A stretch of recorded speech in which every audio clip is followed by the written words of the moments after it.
Welcome to SBU 67D Principles of Management 1. My name is Felicia Frieda and Aqua. We're going to continue our discussion in Decision Making Unit 5 by focusing on Session 3, the approaches to decision making. And this time around, we're going to look at two main approaches in there as well. So by the end of this session, you should be able to explain two basic assumptions of the rational model of decision making and distinguish between the rational and then the behavioral model of decision making as well. So when it comes to the rational model of decision making, what we're saying is that basically the manager should have first and foremost information about the problem. Once you have full information about the problem, you then be able to make good decisions about it. And then once you've been able to get the information, we need to be able to accomplish the objectives that are known and agreed upon. So decision maker, who is a manager, takes decisions to accomplish these objectives that are known and agreed upon. The manager is also rational, systematic, and logical in assessing alternatives. And finally, the manager has to select which is of best interest to the organization and make a choice which is going to be economically pay off for the business. What are we saying here? Take it like you go to your doctor and you tell your doctor, this is what is happening to me. In the morning, I wake up and I'm very hot. My temperature is hot. I'm feeling very feverish. I've lost appetite. I feel very shaky. I'm unable to do anything. The doctor would have a lot of things coming to mind based on the information you've given to your doctor. The doctor will then have to look out for what to do. Now he knows that you've come to him for what? For healing, for solution. And so what is the best thing we need to do? Then we need to find the cure to the problems or the things you are having issue with. The doctor would have to be very rational in there and look at, okay, you're having symptoms of this.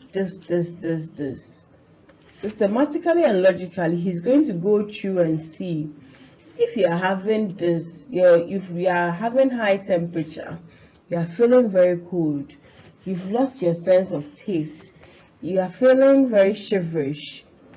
What could be? It could be maybe you have malaria. It could be maybe you are developing an infection or something. And he's going to look at all the possible alternatives or things that could be as a result of the information he's gathered, and then thinking through all of them to see whether logically they make sense or not, whether they are related or not. And then after doing all that, he's going to look out for what could possibly be the problem. Maybe it could be malaria, and so he will tell you that go and do a malaria test and let's see if first and foremost it is malaria. So once the test comes out and it's malaria, then he's going to look out for what is of your best interest. So you tell that, okay, let's go and take anti-malaria tablet. This particular malaria tablet will work for you based on your weight, your size, your age. And then he will also tell you that, okay, eat before or don't eat after, or do something. He's going to then tell you what you need to do to be able to combat it. And at the end of the day, a very reasonable doctor would even check your pocket to know the amount of money and things you have, to know even which drug to recommend to you and how to go about your treatment plan to achieve the best result. That is the same thing about managers. When you're making a rational decision, first and foremost, you need to have solid information. Once the information you really need is there, we then need to look out for our objectives that we've agreed upon, what we said we wanted to do, the goal we wanted to achieve as an organization. We need to have that in mind, our mission, our vision, the objectives and goals we have for that year, for that sector, for that period, for that department.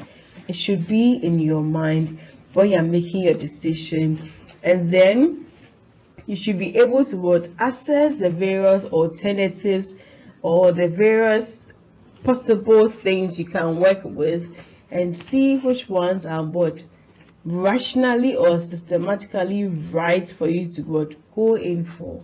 So whenever you are picking your alternative or even deciding on which one to work with, you should have looked out for the interest of the organization and not the manager's interest per se. It should be something which is holistic. The whole organization is in there, especially when it comes to objectives we have to achieve. And then most importantly, the cost should not exceed the benefit. They must be at par, or the benefit should outweigh the cost in there. So you need to make a decision which maximizes economic. However, you also have the bounded rationality model, which usually occurs where we have incomplete information or about the problem, or even about the alternatives and the consequences. Sometimes we may not have all the knowledge or all the information we may have, and so these problems tend to be more complex in nature than the rational decision making.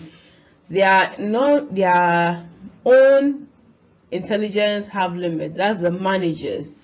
They may not have the knowledge in everything. You may not be expert in everything, and some things may come which are beyond your knowledge as well as a manager, and so you may not have all the information you would require to make a rational decision.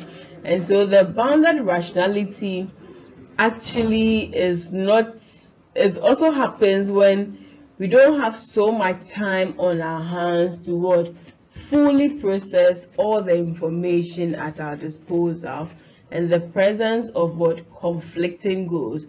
Conflicting goals could be the manager and then the interest of the manager versus the organization, or even the interest of the organization versus the employees, or even the interest of the employees against the organization, or even the interest of the organization and then the environment.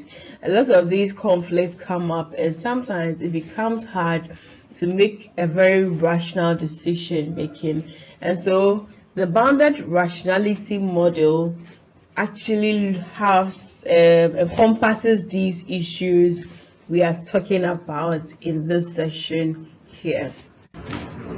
So in this session, we've looked at two major approaches to making a managerial decision, which we have the rational model and then the bounded rationality model of making decisions in organizations. We'll see you in the next session. Thank you.